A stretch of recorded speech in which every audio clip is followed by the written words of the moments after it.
Bonjour et bienvenue à vous, chers amis passionnés d'intelligence artificielle. Votre hôte Jean-François Sénéchal, professeur d'éthique à l'Université Laval. Comment allez-vous?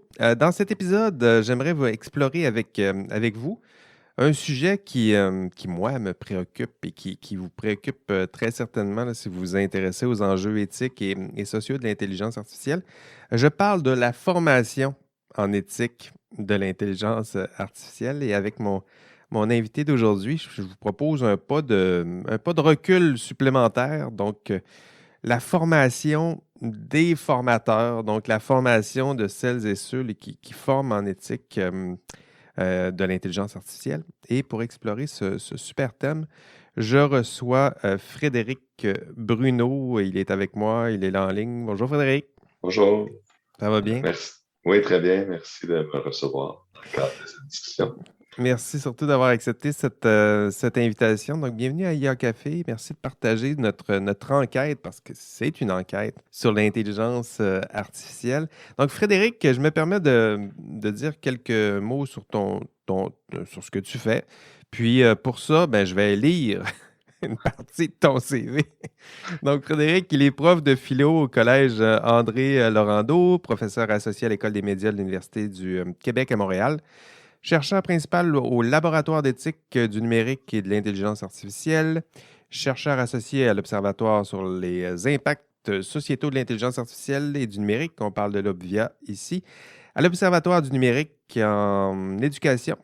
Et ses recherches portent sur la fondation de nos obligations morales dans le contexte du développement technologique actuel, notamment celui des technologies du numérique et de l'intelligence artificielle. J'arrêterai ma lecture là, Frédéric. Est-ce que je dois ajouter d'autres choses? Non, non, c'est amplement suffisant. Bon, ça ressemblera à ça pour Oui, oui. aujourd'hui. Sinon, faites comme moi, allez voir sur LinkedIn plusieurs choses à partager avec vous, Frédéric. Donc, Frédéric est le co-auteur d'un rapport vraiment intéressant, très beau résumé de ce qu'on doit faire pour former à l'éthique en intelligence artificielle. D'ailleurs, le titre du rapport est exactement cela. Former à l'éthique de l'intelligence artificielle en enseignement supérieur.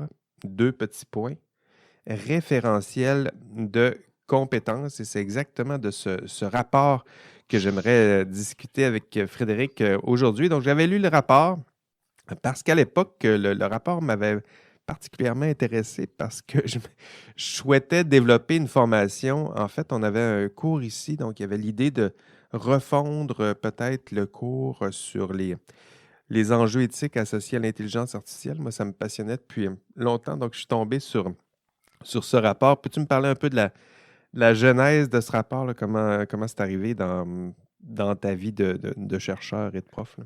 Oui, oui, tout à fait. Merci de me permettre d'en parler. C'est d'abord un parcours un peu intéressant là, parce que on s'intéressait, je dis souvent on, là, parce que je travaille en collaboration étroite avec les deux autres co-auteurs, là, c'est-à-dire Andréane Sabourin-Laflamme, ma Ben collègue oui. au Cégep André Laurando, et André Mondou à l'École des médias UQAM. Donc, on s'intéressait déjà aux questions liées à l'éthique du numérique et de l'intelligence artificielle. Et en fait, il y a un organisme qui était à ce moment-là nouvellement créé, là, maintenant ça fait 2 ans, qui est le Pôle montréalais d'enseignement supérieur à l'intelligence artificielle, OK. qui proposait des subventions de recherche. Puis il y avait deux volets, un volet formation et un volet compétences, là, donc pour créer des référentiels de compétences. Et pour être très franc, j'avais une idée très peu élaborée de ce qui était un référentiel de compétences avant de me lancer dans l'idée de ce projet. Ah oui. Et donc j'ai pu me familiariser avec le concept même de référentiel de compétences. Et c'est une fois que finalement on s'est lancé dans ce projet qu'on a pu voir, en fait, elle nous a amené à délimiter, à définir là, plusieurs éléments qu'on ne s'attendait pas à travailler. Je pourrais en parler là, au fil de la présentation là, des Ben différentes peut-être par le... parties du rapport. C'est- donc, l'objectif était véritablement de tenter de déterminer quelle devrait être la ou les compétences ou les différents éléments de compétences que les personnes qui suivent une formation en éthique de l'IA devraient acquérir ou développer au cours d'une formation satisfaisante. Donc, c'est particulièrement intéressant dans notre cas aussi parce que justement, nous-mêmes, on se disait, cet hiver, là, on a pu donner pour la première fois un cours complémentaire au Cégep André Laurando sur ces questions-là. On se disait, Au bon, ben, cégep, ah oui? oui, il y avait un appel de nouveaux cours complémentaires. Donc, on a pu proposer un cours qui a été retenu. Là, on a pu commencer à le donner cet hiver, mais nous, ça fait déjà 2 ans, depuis l'hiver 2020, qu'on a commencé à travailler sur le référentiel de compétences. Mais finalement, on a pris ce travail-là un peu comme étant l'occasion de faire une recherche, d'abord qu'on aurait fait déjà nous-mêmes en se posant la question, Mais oui. que doit-on enseigner, comment le faire? Oui, tant qu'à Et préparer un cours, qu'est-ce que je dois faire? Là, généraliser un peu ce genre de questionnement-là. oui, tout à fait. Et donc, on se disait, ben, on a pris un peu l'occasion de la subvention de recherche. On se disait, ben, finalement, on a un temps On va aller assez voir comment il important. enseigne l'éthique ailleurs. On va aller voir d'autres offres de cours. C'est quoi qui se donne ailleurs. On va aller explorer ce qui Exactement. se fait. Pour pouvoir faire un peu, sans dire faire le tour de la question, mais pouvoir explorer plus en profondeur la question Puis pour arriver c'était avec ça un une peu proposition. la méthode on va l'appeler la méthode de recherche, là. C'est quoi? Vous avez exploré ce qui se faisait via Internet, j'imagine, là, les différents Ben, plans de en fait, cours, des sondages, des entrevues. Comment ça. oui, c'est une bonne question. Ben, finalement, il y avait trois axes principaux. Sans surprise, le premier, c'était une revue de littérature là, Ben pour oui, voir bonne idée. qu'est-ce qui se fait, qu'est-ce qui s'écrit, ça, sans surprise. Je parlais du troisième axe. Le troisième axe, c'était d'aller explorer un peu, surtout ici au Québec, mais un peu ailleurs aussi, qu'est-ce qui se faisait en termes d'offres de cours. Puis on a OK. pu réunir certains plans de cours pour voir un peu quelles étaient les pratiques. Et l'axe qui finalement est un peu, qui a été un peu le moteur de notre réflexion, c'était des entrevues, des avis d'experts. Finalement, on a pu faire des entretiens avec des personnes qui œuvraient soit directement en éthique de l'IA ou dans des domaines connexes, là, en éthique de la technologie ou les impacts sociaux de l'IA, ou en IA, mais qui est intéressé par les questions liées aux impacts sociaux et à l'éthique. Et donc, Puis c'était limité au Québec, j'imagine, ou à Québec-Montréal, ou non, en on a France, il doit aller voir ce qui se donne comme. en France, on a été voir. Ah oui? Malheureusement, on a approché certaines personnes, mais là, il y a eu un peu, il y a eu une pandémie. Ah, pas entendu parler.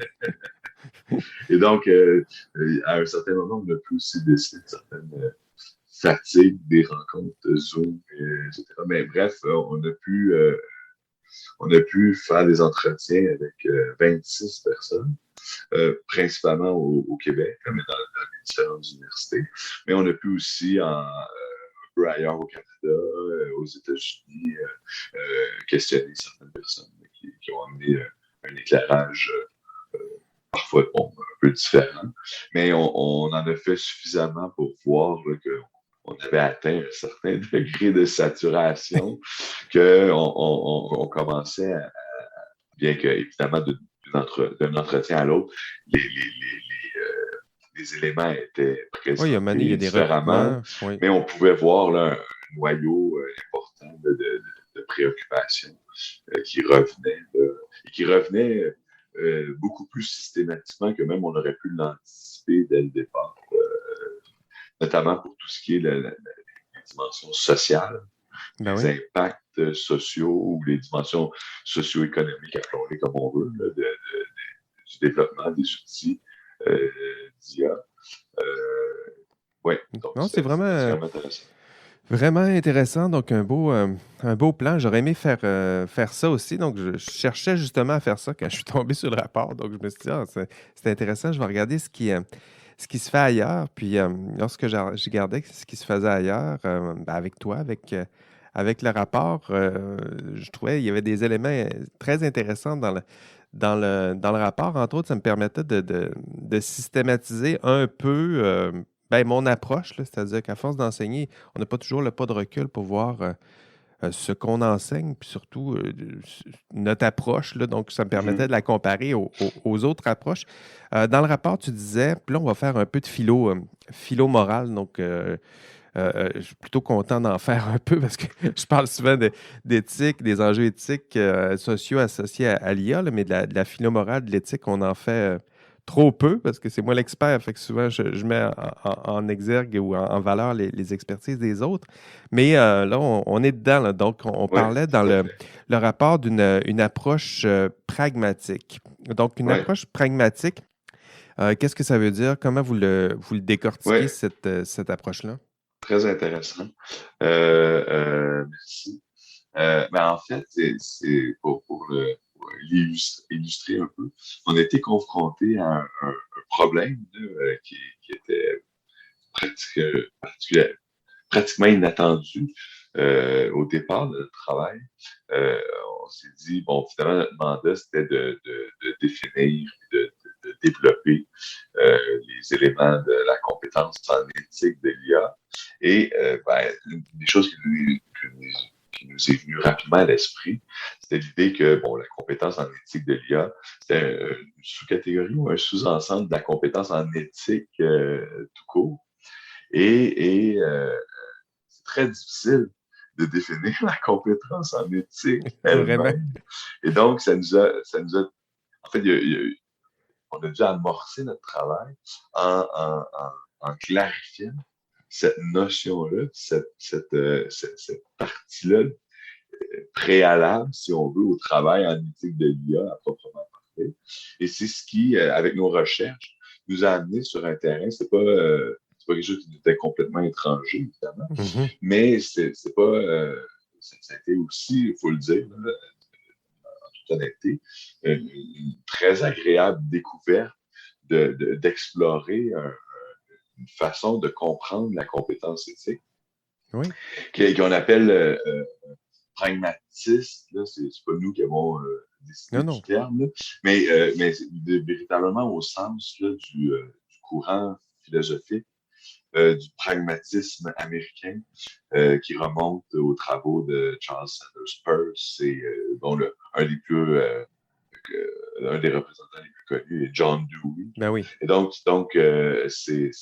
et pour le dire, là, notamment là, les travaux d'André Lacroix, Ben oui. Alcine André à Marchidon et Sherbrooke. Luc Bégin Ben oui. qui ont travaillé sur ces questions-là, puis sur cette approche-là, cette Luc compréhension-là. Bégin, c'est mon voisin de bureau. Là. Ah, voilà. Donc, et aussi, il y a des gens qui s'intéressent à cette approche-là. Il faut noter aussi la thèse de Marie-Claude Boudreau. Marie-Claude Euh, Boudreau, oui, qui est oui, donc, à Laval, me oui, et semble-t-il. donc ça a été comme la base à partir de laquelle on a pu euh, approcher la question de l'éthique, mais sous l'angle de la Parce que pour moi, là, compétence.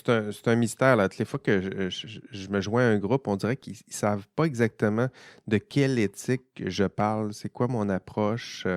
Tu sais, des fois, ils ont l'impression que c'est le moralisateur ou Oui, le vieux prêtre qui vient faire la morale, alors que pas du tout. Tu sais, moi, je suis un chercheur comme les autres, puis je trouve que le pragmatisme, c'est justement une approche qui est assez ouverte, là, qui s'insère très bien dans une discussion, une délibération ou une équipe de recherche. Là. C'est-à-dire tout que à fait, tout à si on fait. prend les trois éléments, puis là, ici, je me réfère au rapport. Donc, le premier, c'est l'antifondationalisme. Qu'est-ce que tu veux dire par ça? Oui, donc Une éthique qui serait antifondationnelle, je vais le dire oui, comme ça. on peut le dire de cette façon-là. Ben, c'est vraiment un élément central de l'approche là, des pragmatistes.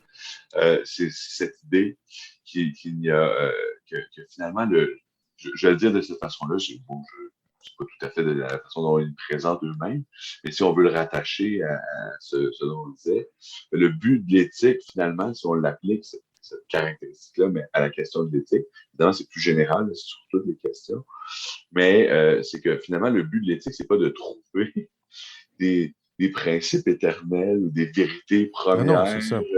qu'il s'agirait de découvrir Ou ensuite là, d'imposer, là. et d'imposer une fois qu'elles ont été découvertes. agréable. C'est véritablement l'idée que l'objectif de l'éthique, c'est pas ça. L'objectif de la philosophie en général, c'est pas ça, mais si on met l'accent sur la dimension liée à la compétence éthique, que finalement, comme tu le disais à l'instant, ben, comme d'autres processus de recherche, la réflexion éthique est un processus de recherche Ben oui, c'est ça. continu aussi et qui nous permet, éventuellement, on peut l'espérer, de clarifier certaines choses, de mieux comprendre certains éléments ou certains enjeux. Mais c'est un travail continuel. Là. Il y a pas, on n'est pas à la recherche d'un dogme, d'une Il première n'y a pas de vérité. prétention, du moins, au dogme. C'est-à-dire que s'il y a une vérité qui est là, qui est provisoire, on peut se tromper. Là, le Oui, faillibilisme, c'est un peu ça. Là, il y a une exactement. éthique, elle est là, on peut se tromper, mais en même temps, on essaie d'avancer dans cette quête-là, que ce soit n'importe quelle quête, Ouais, la recherche dans le domaine. Puis l'éthique, il y a cette approche-là aussi en éthique. Là. La vérité, elle est là, elle est provisoire. Elle peut ouais. changer, mais Mais elle n'est faut, pas unique et immuable là, comme d'autres vérités. Là. Puis faut noter que dans l'univers du pragmatisme américain, euh, ce qu'on dit là, ce n'est pas propre à l'éthique en opposition par exemple, d'autres. C'est le propre de toutes les Ben oui. vérités, de toutes les connaissances. Non, non. Donc, c'est vraiment l'idée de cette démarche continuelle de la recherche scientifique, en fait, qui est en marche dans les différents domaines et qui, jusqu'à un certain point, on pourrait en parler longuement, Mais non, c'est mais ça. que, tu sais, Dewey nous dit, là, dans- finalement, qu'il n'y a pas de raison. On applique déjà cette idée-là en science, dans tous les domaines. On Ben oui. s'arrête pas à des vérités éternelles ou à des dogmes, Non, peu même en importe. science, ça On, on, progresse à ce on- rythme-là aussi. Là. voilà, puis la science progresse parce que justement, on cherche à remettre en question ce qui nous apparaît comme étant des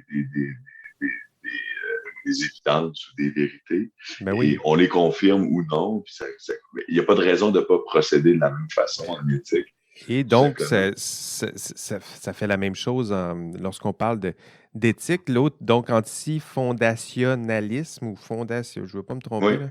oui, tout à fait. Fondationalisme, je l'ai dit.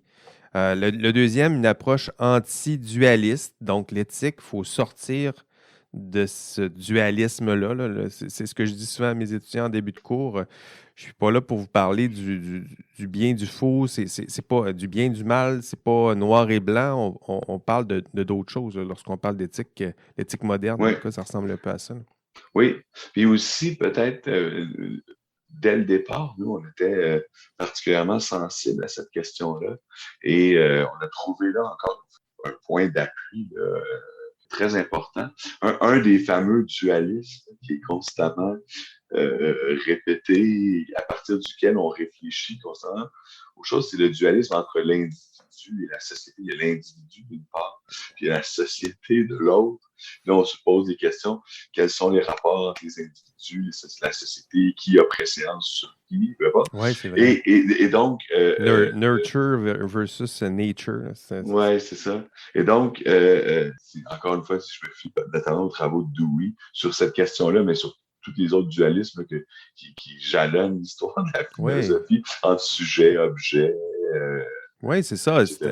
On positionne, ça aide à comprendre les contraires. Là. C'est des concepts qui nous aident à saisir, mais la vérité est souvent entre les deux, dans le continuum qui sépare C'est, entre les deux. Là. j'aurais difficilement pu mieux dire. C'est précisément ce qu'il dit. C'est que ces oppositions-là ou ces concepts-là nous aident à réfléchir. Oui. Ils font voir des choses qui, qui nous permettent de réfléchir. Mais à partir du moment où on en fait on fait une réification de ces concepts-là, puis on les traite comme s'ils étaient des choses à part entière, séparées ou Là, opposées. ça devient Mais là, ça devient problématique. irréconciliable. Moi, que la pensée arrête On, de cheminer, il n'y a plus de mouvement, ouais. c'est Puis on statique. s'enlise dans des débats interminables pour savoir l'œuf ou la poule, qu'est-ce qui est venu en premier, Ben le oui. corps ou l'esprit, l'individu ou la société, peu importe. Puis là, c'est très peu productif, voire tout à fait improductif. Ouais, Donc, il faut un peu sortir de ces cadres de pensée, si on veut. c'est comme un peu des vieilles pantoufles. On est habitué, ces cadres de pensée-là, mais il faut penser, parce que tu disais aussi, en continuum, ça, je trouve ça particulièrement intéressant de voir les interactions ou les coévolutions Oui. entre la technologie et la société, peu importe. Donc, Alors que souvent tout à fait. sont mélangés. On veut les séparer, c'est des concepts. Pour l'esprit, ça aide à saisir ce que c'est, mais en même temps, les nuances puis la réflexion, elle se fait plutôt entre les deux. Puis là, je fais des gestes avec les mains, Oui, puis nos auditeurs verront qu'on jamais verra pas. Oui, c'est ces ça. gestes-là. La troisième approche, tu parlais d'une approche donc empreinte de l'antiscepticisme. Puis Oui, je pense que c'est intéressant pour parler d'éthique. Pas fondationnaliste, donc on n'adhère pas à l'idée d'une vérité absolue, disons, on va le résumer comme ça. Antidualiste, donc qui sort un petit peu de cette opposition-là, toujours entre des concepts opposés et fixes. Puis antiscepticisme, donc là, celui-là est intéressant parce qu'à force de douter de tout puis de faire des nuances, il y en a qui pourraient être tentés de verser dans finalement, il n'y a pas vraiment d'éthique, il n'y a pas de vérité, il y a pas rien, on peut douter de tout. Puis là, la troisième assise, c'est justement ça. C'est un argument contraire, ou plutôt pour répondre à ceux qui diraient ben, il n'y a pas de vérité, il n'y a pas de vérité absolue, on peut douter de tout, y compris du doute. Puis là, ça se met à s'évader, sinon se perdre dans cette voie-là. Là. tout à fait. C'est un peu le pendant de l'antifondationalisme. Donc, c'est l'idée que, si je me souviens bien, c'est Dewey, mais c'est Dewey ou Peirce, mais il y a pas de, il y a pas il y a pas d'idée dont dont on ne peut douter. On peut douter de tout. La seule chose qu'on ne peut pas faire, c'est douter de tout en même temps. On doute toujours de quelque chose, C'est mais vrai. dans un contexte, à partir d'un certain horizon de sens, de compréhension. Donc cette idée de tout remettre en question, d'ailleurs, il y avait maille à partir avec la démarche cartésienne de cette idée Ah, de douter, du le doute doute radical et tout le systématique et reste. radical. Le doute est toujours situé, le doute s'appuie toujours sur un Oui, surtout en horizon éthique, c'est plus ça. Là, c'est-à-dire que on arrive face à des problèmes éthiques. Donc, n'importe quelle application, on se met à hésiter, qu'est-ce qui est bien, qu'est-ce qui est mal. Puis c'est ce doute-là qui devient le problème. Donc, on ne peut pas juste dire, il y a un doute, puis c'est bien de douter, puis le doute, c'est la fin. On voit bien que n'importe quel individu face à ce doute-là, c'est ce doute-là qu'il va c'est tenter ça. de résoudre. Là. C'est pas Le la doute, fin, là. Ça part de il là. Là. crée une situation qui appelle justement à réfléchir, à intervenir éventuellement et tout le reste. Donc ça, c'est particulièrement intéressant. Intéressant de noter aussi que c'est finalement le doute radical qui mène au scepticisme et au relativisme. En réalité, c'est le revers de la médaille de certains absolutismes, dans le sens, parce que on se retrouve encore une fois dans un genre de dualisme, ou même un genre de dichotomie. Soit il y a des vérités absolues, soit il n'y a pas de vérité du tout. C'est toujours quelque part entre les deux. Il y a des vérités. Il y a des vérités qui sont peut-être mieux fondées que d'autres parce qu'ils résistent mieux à la réflexion, à ce qu'eux vont appeler l'enquête. Oui. Mais c'est un travail perpétuel de les repenser, Oui. donc c'est ni un ni l'autre. Et puis souvent, en éthique, il faut le dire, on est confronté à cette dichotomie. Soit on accepte qu'il y a des vérités absolument, Où on doute de tout. ou on doute de tout, puis là, il n'y a plus rien qui tient. Puis là, à ce moment-là, ben, tout le monde peut faire ce qu'il veut, tout le monde peut défendre n'importe quoi. Puis là, ben, c'est ça. Et finalement, au bout du compte, puis on le voit là, d'ailleurs autour de nous, de différentes façons. Mais quand on se met dans cette posture-là, ben bien souvent, on élimine toute possibilité Le dialogue. Oui. de dialogue, de régler des problèmes par la discussion ou par la réflexion. Puis, bien, il reste quoi? Il reste les autres moyens de trancher des débats qu'on connaît bien, qui est la La force, la violence, la violence, force. etc. Voilà. Ou je te C'est ça. banne sur. Et voilà. Je te bloque, tiens, toi, je suis plus capable de te sentir, je suis plus capable de Tout dialoguer à avec fait. toi. Tout à fait. Moi, Donc, et comme tu le disais, je me permets de oui. t'interrompre de cette façon, mais c'est une approche qui est remarquable par l'ouverture. Tu le soulignais le plus tôt, là, mais par l'ouverture qu'elle permet sur différents points de vue et sur un dialogue constructif entre différentes Oui. approches qui peuvent permettre de nourrir la réflexion en général sur l'éthique, mais aussi en particulier sur certains problèmes, dans certains domaines, comme dans les questions éthiques liées à l'IA. Donc on n'a même pas commencé à parler d'éthique de l'IA, Non, de tout ce travail qu'on a fait mais il faut le faire parce préalable. que si on veut parler de l'éthique, il faut au moins essayer de placer ça. On va parler de l'éthique. OK, l'éthique, qu'est-ce que c'est? Ben, l'éthique, on ne parlera pas de vérité absolue. C'est vrai qu'il y a des nuances à faire. Euh, on ne parlera pas du bien et du mal aussi, une dichotomie qui ressemble à ça. Il faut faire les nuances qui s'imposent.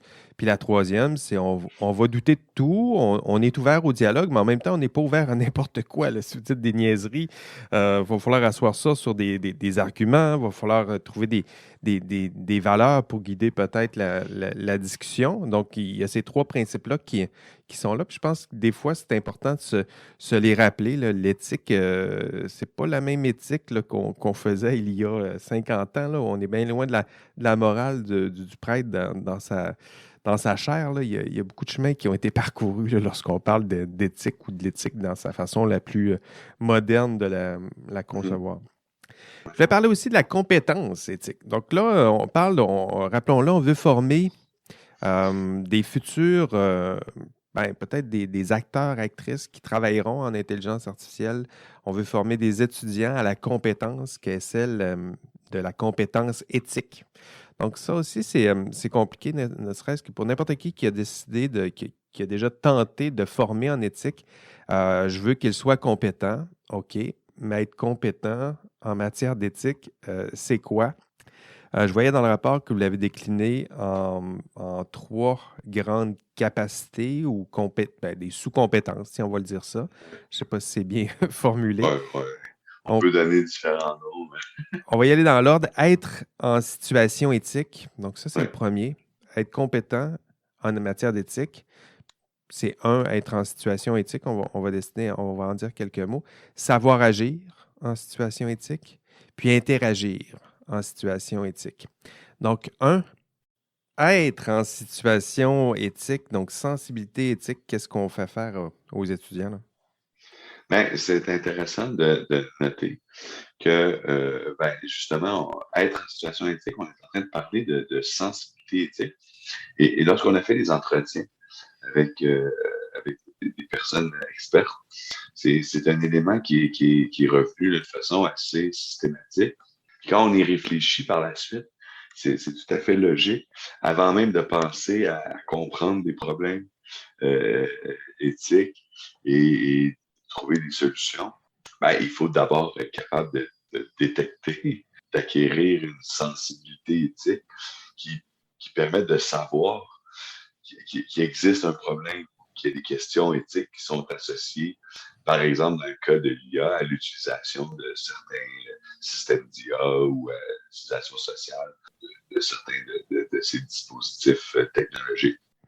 Puis Et donc être en ici, situation éthique, est-ce que ça veut dire aussi de les plonger un peu dans ce genre de... Être en situation, ouais, j'imagine qu'il y a l'idée de le plonger dans une situation où puis il pourrait peut-être ressentir le type de dilemme tout à plus fait. concrètement. Tout à Là. fait. Là, évidemment, nous, pour le référentiel de compétences, c'était l'idée aussi, là. C'est de rester suffisamment général pour que ça puisse être utilisé selon différentes méthodes en fonction des contextes d'enseignement. Mais évidemment, une des choses qu'on avait en tête, c'est précisément ça, de dire, bon, finalement, un des éléments importants d'une formation en éthique de l'IA, ce serait d'exposer les personnes qui suivent la formation à des cas particuliers, à des situations particulières qui montrent les enjeux, qui permettent de bien ressentir, de bien être au diapason là, des conflits, des dilemmes qui sont générés par l'utilisation de ces outils-là. Donc, ici, Oui. la première compétence, composante de la compétence, c'est véritablement comme tout le reste, d'ailleurs, on précisait, si je me souviens bien dans le texte, comme tout le reste, c'est une faculté qui se travaille puis qui se perfectionne. C'est pas on l'a ou on l'a pas, ou peu importe. Donc, en exposant les personnes qui suivent une formation à différentes situations problématiques, Oui, on les va... plongeant dans de vrais problèmes éthiques. Moi, je pense que c'est ça aussi, ce type de compétence-là, là, c'est que tu peux pas parler d'éthique si tu n'as pas ressenti un peu le besoin, le manque, le problème, le doute associé à tel type de problème éthique, là. Tout à fait, tout à fait.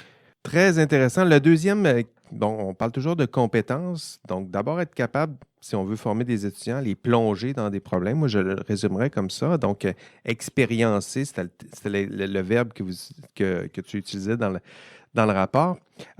Savoir agir en situation éthique. Donc, qu'est-ce qu'on veut dire? Ici, on fait plutôt référence aux capacités cognitives. Donc, OK. ici, c'est finalement d'avoir un appareil conceptuel approprié pour être capable, une fois qu'on a été exposé, finalement, puis qu'on a développé une certaine sensibilité pour ressentir et entrevoir les problèmes éthiques, ben là, évidemment, pour bien les comprendre, bien les saisir, puis bien mesurer leur ampleur, leur Mhm. complexité, ben là, il y a évidemment tout un bagage conceptuel qui doit être développé pour mieux voir, mieux comprendre les problèmes. Et du même coup, parce qu'on parle vraiment de savoir agir, ben, bien évidemment, ça va de pair. Là. Une fois qu'on comprend mieux les problèmes, ben, là, on peut envisager certaines pistes de solutions ou Mais certains c'est la types d'actions. dimension plus rationnelle, cognitive, Exactement. analytique, là. C'est-à-dire que j'ai l'expérience, donc ça, c'est la première compétence. Plonger peut-être les étudiants dans des situations réalistes, des études de cas. Moi, c'est comme ça que je le conçois aussi. Savoir agir, donc là, ici, on est plus dans la cognition, leur donner des outils, des ressources pour analyser, comprendre. Donc, on est plus dans cet état d'esprit-là. Puis le troisième, c'était interagir en Oui. situation éthique. Donc, là, c'est quoi? C'est plus le dialogue. C'est la dimension dialogique de l'éthique, qui a une composante essentielle. Donc, une fois qu'on a vu le problème, qu'on a développé des outils conceptuels pour y réfléchir, puis envisager des pistes de solutions, ben, on le sait très bien. Le point de vue qui aura été développé devra être confronté à des points de vue différents, devra s'ajuster en fonction de demandes, d'exigences qui viennent des autres. Et donc, de développer sa capacité à exposer son point Mhm. de vue de la situation, à être confronté à celui des autres, à comprendre celui des autres, à confronter pour trouver des pistes de solutions communes, ben, c'est un élément tout à fait essentiel de la compétence éthique. Finalement. Puis on Oui. voit que ces trois éléments-là, évidemment, on les présente dans cet ordre-là, mais en réalité, c'est là, dans le rapport, à un certain moment, on les a placés en triangle, là, parce que c'est véritablement l'idée que ben, chaque élément renforce les autres. Il n'y a pas nécessairement un ordre Oui, de c'est vrai. celui-là, mais Il parce n'y a que pas nécessairement une parfois, chronologie là-dedans, là. C'est trois non, sphères qui doivent interagir si on veut accroître la compétence des étudiants. tout à fait, parce que parfois, la sensibilité éthique, elle va se développer à la suite d'un dialogue. En fait. C'est en étant confronté à l'opinion d'un autre que, bon, on va devenir sensible à une situation problématique, point de vue éthique, qu'on n'avait peut-être pas entrevu Oui, avant. puis donner Puis là, accès à une partie de l'analyse auquel tu n'y as pas accès. Donc, le problème est complexe. On me plongeait dans un problème. J'ai tenté de l'analyser peut-être seul dans ma tête, de mon côté. Puis c'est ce dialogue-là qui éventuellement va me permettre de voir une partie ou certaines failles dans mon argumentaire ou certaines parties que je pourrais enrichir à travers le dialogue avec une autre personne, là. tout à fait. C'est tout à fait. Donc pour notre part, on a trouvé que c'était une façon véritablement très intéressante là, de définir la compétence éthique, de, de mettre en lumière ces différents éléments qui, finalement, quand on y pense, ben, oui, considère tous que ça fait partie de la compétence éthique, mais ça permettait de les articuler, de les souligner. Encore une fois, comme on disait plus tôt, si on distingue des choses qui travaillent en commun, il y a une valeur heuristique à les distinguer pour comprendre, mais après ça, on comprend qu'il n'y a pas de démarcation claire entre ces éléments-là, mais c'est des éléments qui se renforcent, Ben oui. qui travaillent de façon dynamique. Vraiment intéressant, Frédéric. Donc là, maintenant, on a des étudiants qui ont la compétence éthique, disons. Si on les plonge à travers ces trois types de sous-compétences. Parlons maintenant de la compétence en éthique de l'intelligence artificielle, parce qu'on y arrive, parce il faut en parler. Donc, logiquement, ben, pour nos étudiants en éthique de l'intelligence artificielle, donc on devrait retrouver nos trois composantes de la compétence éthique générale, donc plonger les étudiants dans des situations éthiques, faire en sorte qu'ils développent, là, j'essaie de mémoire de m'en rappeler, faire en sorte qu'ils développent leur capacité réflexive, donc leur donner des outils, des ressources, aider ensuite ou les plonger dans des situations où ils peuvent dialoguer, débattre, délibérer peut-être pour résoudre les problèmes éthiques, mais toujours des problèmes éthiques en intelligence artificielle. Donc ça, je dirais que ce serait la base. Mais vous ajoutez 4 autres champs de compétences plus spécifiques à l'intelligence artificielle. Alors, on va les passer un par un. Développer leurs compétences techniques. Pourquoi, Frédéric, c'est important de connaître un peu la technique en intelligence artificielle? Ben, ce qui nous est apparu, c'est qu'évidemment, les questions liées à l'éthique de l'intelligence artificielle se situent dans un cadre plus général qui est celui qu'on pourrait appeler différents noms qu'on pourrait donner, là, mais par exemple, l'éthique des technologies. Oui. Si on peut appeler donc, un champ plus général qui comprend celui de l'éthique de l'intelligence artificielle. Et donc, que la question de l'intelligence artificielle nous amenait à nous questionner sur deux choses d'abord. D'abord, avant de parler d'intelligence artificielle, il fallait minimalement savoir un peu comment ça fonctionne, parce que ça évite de se perdre dans des réflexions là, qui n'existent pas. Là. Exactement. Donc, dans des débats qui sont sur des trucs hypothétiques. Ça faisait partie de nos premières réflexions là-dessus, là, quand au début de notre podcast sur l'intelligence artificielle. C'est ce qu'on voulait faire aussi. C'est pour ça qu'on s'est entouré de... D'ailleurs, c'est David Beauchemin, là, qui est notre collaborateur, qui va être content d'entendre ça, parce que d'abord, comprendre c'est quoi de l'intelligence artificielle, donc techniquement, à quoi ça ressemble un peu pour éviter là, d'avoir des réflexions hautement philosophiques qui est stimulante, mais à propos de quelque chose qui n'existe pas vraiment. Donc, aussi bien réfléchir à propos de l'intelligence artificielle qui existe. Voilà, donc c'est précisément ce qu'on disait. Donc c'est ça.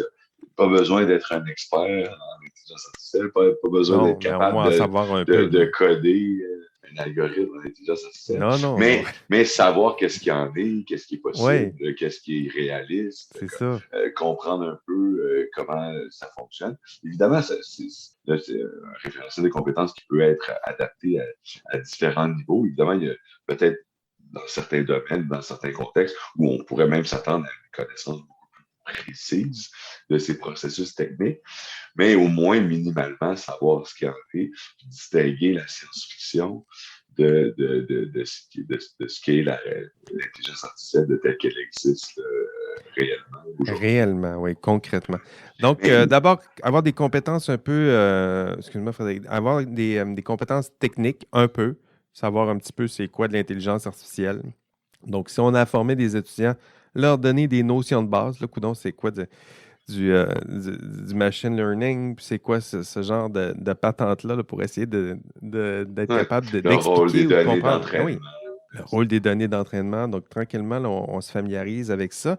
La deuxième compétence plus propre à l'intelligence artificielle, c'était de développer la connaissance des dilemmes moraux qui sont propres à l'intelligence artificielle. Donc, il y en a quelques-uns. Donc, pour être compétent, il faudrait faire quoi avec nos étudiants? Avant, juste pour compléter le premier champ, qui est celui des compétences techniques, évidemment, c'est la première chose qu'on avait en tête. À ce moment-là, on s'est dit, par exemple, si on veut former des gens qui sont dans des domaines, par exemple, où c'est des gens qui étudient en intelligence artificielle, est-ce que ça veut dire que sur ce champ-là, eux, ils auraient rien de particulier à développer? Puis ça nous est apparu que non, c'était pas le cas, parce qu'en réalité, les questions liées à l'éthique d'intelligence artificielle nous amènent aussi sur le terrain de réfléchir à nos rapports entre l'humanité et la technologie, puis à nous questionner sur ce qu'on pourrait appeler, de façon plus générale, la philosophie de la technologie.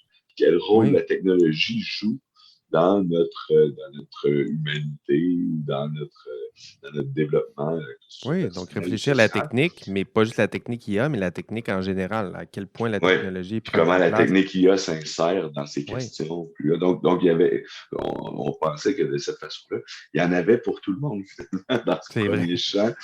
de ce premier champ de compétences. Pour ce qui est du deuxième champ de compétences, pour le dire peut-être de la façon le plus simplement possible, une des choses qu'on s'est dit, c'est que les systèmes d'intelligence artificielle vont finalement soulever on pourrait dire des nouvelles itérations de problèmes ou de dilemmes moraux qu'on connaît largement dans l'histoire de la philosophie, les problèmes de tension entre la sécurité et la Oui, il y a des grands liberté, classiques là-dedans, les là. questions de consentement, etc. La Mais qui étaient, transparence, voilà. Donc, la ce vie sont des, privée, la sécurité. Ça, c'est pas comme si on inventait avec l'IA là, le genre d'enjeu. Ça fait des années non, non, qu'on jongle avec ça, là. les questions d'autonomie personnelle, du bien-être social, du bien-être de la société, etc. Mais que ça méritait, ce deuxième champ, là, ça méritait de s'attarder à voir de quelle façon ces outils-là vont poser eux-mêmes ces questions-là, mais ils vont les poser dans un contexte qui est à ce moment-là particulier, voire inédit, et qui vont finalement incarner des nouvelles façons que ces fameux dilemmes moraux qu'on connaît déjà dans l'histoire de la philosophie. On va Oui, parler comment plutôt appliquer ces de la philosophie classiques-là morale. à quelque chose de plus moderne, là, mais ça reste des questions ou des enjeux éthiques déjà posés, mais les moderniser, les Mais appliquer à... qui prennent une nouvelle forme, Oui, qui puis prennent de parfois nouvelles une formes. forme inattendue, parce que Oui, les outils permettent certaines choses qu'on n'aurait pas pu imaginer avant. c'est Puis on vrai. se rend compte que finalement, ben, le fameux problème qu'on connaissait tellement, ben là, il trouve une nouvelle forme qu'on n'aurait jamais pu anticiper. Puis là, il faut réfléchir à ça. Qu'est-ce que Oui, ça? Mais qu'il y a des questions, il y a potentiellement aussi, là, puis ça, on n'a pas inventé ça évidemment, mais en faisant notre revue de littérature, qu'il y a des questions potentiellement inédites en termes de dilemmes moraux qui peuvent être associés à l'intelligence artificielle. Je pense principalement à tout ce qui concerne l'explicabilité ou l'interprétabilité. Donc, oui. le but qu'on a affaire à des systèmes qui, finalement, bon, pour le dire rapidement, euh, finalement, jouent ou interviennent sur le plan cognitif, là, sur la manipulation des symboles, puis le plan cognitif, et automatisent des processus d'analyse Oui. des symboles, ben, que ça a un rôle sur notre capacité à comprendre les décisions, et puis ça Ben oui. influence. Et donc, bon, plusieurs ont souligné cette idée-là, que tout ce qui avait trait à l'explicabilité, à l'interprétabilité, c'est quelque chose qui était peut-être nouveau, ou en tout cas en partie inédit à l'intelligence artificielle, contrairement aux autres principes qu'on connaît bien, là, non seulement depuis la bioéthique, mais bien avant, l'autonomie, la bienveillance, la justice, Oui. évidemment. C'est pas que c'est moins important, mais là, ici, c'est quelque chose de peut-être un peu plus Oui, particulier. ça prend une saveur tout à fait moderne avec l'intelligence artificielle. Donc, on est rendu à deux compétences. Deux compétences, d'abord en savoir un peu sur la technique. Là, ici, je pense à mon collègue David Beauchemin qui va être content. Deuxièmement, en savoir un peu sur les dilemmes moraux classiques, mais appliqués propres à l'AI, à l'intelligence artificielle. Puis là, c'est moi qui est content parce que là, on parle plus de dilemmes moraux plutôt. La troisième compétence, les contextes sociotechniques des IA. Qu'est-ce que ça veut dire, ça? Oui. Donc, ici, c'est assez intéressant parce que, évidemment, il y a des recoupements possiblement avec le deuxième élément, mais ici, dans le deuxième élément, on parle véritablement de dilemmes moraux au sens plutôt classique. Si on veut, Oui, une conception plutôt classique là, de l'éthique, mais on sait que c'est vrai de bien d'autres choses. Là. Mais en particulier, c'est particulièrement aigu là, avec les systèmes d'intelligence artificielle. Ben, ils sont développés là, bien souvent dans des contextes où on a affaire, par exemple, à des géants du numérique ah qui oui, ont un impact socio-économique immense et les systèmes d'intelligence artificielle eux-mêmes sont implantés dans par exemple, dans des plateformes numériques qui ont un impact direct majeur sur oui, les interactions entre des millions d'individus ou sur même la vie de tous les jours c'est de vrai. millions d'individus. Et donc, d'être capable de réfléchir aux questions liées à l'intelligence artificielle, aux enjeux éthiques, mais dans cette dimension sociale qui, je vais le dire de cette façon-là, qui déborde potentiellement un peu une conception là, plutôt restrictive de l'éthique là, au sens plutôt classique Oui, ou c'est vrai. parfois au sens dans les départements de philosophie, là, on fait la distinction entre la philosophie éthique et la philosophie sociale, mais c'est finalement en éthique de l'IA, c'est un terme qui est utilisé de façon plutôt générale, en tout cas un terme un peu parapluie pour couvrir plusieurs questions. On pensait que c'était véritablement une dimension importante qu'il fallait couvrir les questions sociopolitiques, les questions socio-économiques liées au monde du travail, à la place des géants du numérique, etc., les questions politiques, et aussi, on a souligné là, les questions environnementales. Donc, Ah l'impact oui, environnemental du numérique, du fonctionnement des systèmes d'IA, et toutes les questions liées, par oui, exemple, au carbone, et à l'utilisation des ressources naturelles, les centres de données, c'est vrai. etc. C'est tous des thèmes qu'on a abordés. Donc, justement, donc former, leur donner la compétence, des compétences techniques. Moi, je fais des résumés comme ça. Ouais, Techniques, dilemmes moraux. Donc, ici, sont séparés. Là, nous autres, des fois, on parle des enjeux sociaux et éthiques. Là, ici, on voit vraiment la vraie distinction. Développer la compétence en matière de dilemmes moraux, ça, c'était la deuxième. La troisième, le contexte socio-technique. Donc, là, ici, on parle plus des enjeux sociaux, c'est-à-dire qu'on ne peut pas séparer l'outil qu'est l'intelligence artificielle de son contexte social, puis son contexte social et des conséquences socio-économiques qui sont liées à ça. Là, on parle des enjeux de... Quels enjeux? Diversité, égalité, inclusion, ouais, justice. Donc, on est plus dans cette famille-là. Puis là, ici, ce seraient mes collègues Sylvain et Frédéric là, qui participent aussi au podcast, qui seraient contents de savoir ça, faut aussi enseigner cette partie-là. Puis la dernière partie, donc la dernière compétence, nos étudiants sont déjà bien formés, mais il faut ajouter à ça les cadres normatifs complémentaires. De quoi parle-t-on là, oui. ici, Frédéric? Des lois, Ben, des normes, de quoi? Là? tout à fait. Comme on le sait très bien, il y a une multitude de chartes, de déclarations. Évidemment, nous, on connaît bien la Déclaration de Montréal pour un Ben oui, développement notre responsable de classique. l'IA, mais il y a les lignes directrices de la Commission européenne en matière d'éthique. Puis là, bon, il y a la fameuse étude de Jobin, Bianca et Vallena, qui avait recensé déjà, si je me souviens bien, Oui. ça date déjà, je pense, de 2 ans, 160 quelques. Là, je pense qu'on s'est rendu à 180 quelques. Il y a différentes compagnies qui ont proposé leur charte. Il y a les principes d'Asilomar, etc. Donc, il y en a toute une Oui, puis panoplie. plus les normes, les grandes, tu sais, je pense au RGPD, par exemple, en Tout Europe, à là, fait. qui vient de sortir. Ben, qui vient de sortir. Ça fait quand même un bout Il y a le de cela, projet de mais loi en Europe oui. qui est pour l'encadrement de l'IA et tout ça.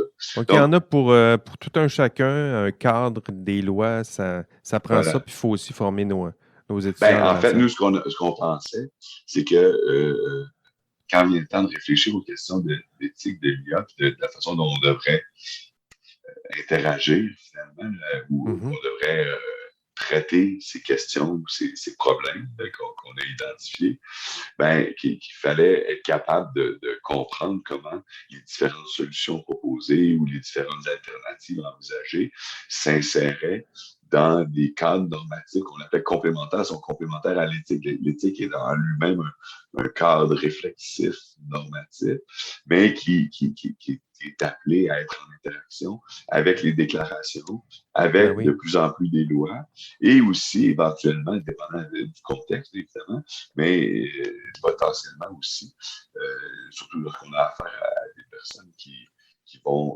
œuvrent ou qui vont œuvrer dans un cadre où il y a des ordres professionnels. Il va y avoir des Ben codes oui, de ça aussi. déontologie et tout le reste. Donc, évidemment, le code de déontologie, la conformité au code de déontologie, n'épuise pas le Ben non. domaine éthique et la réflexion éthique, mais le travail éthique ne peut pas faire fi de Ben non. ces normes et de ces exigences. Et donc, Oui. évidemment, dépendant du contexte d'enseignement, puis du niveau, etc., tout ça peut prendre des formes tout à fait différentes, mais qu'une formation adéquate en la matière devait, à tout le moins, prendre en compte ces cadres normatifs complémentaires et montrer comment la réflexion éthique doit Hum. interagir avec ces différents cadres.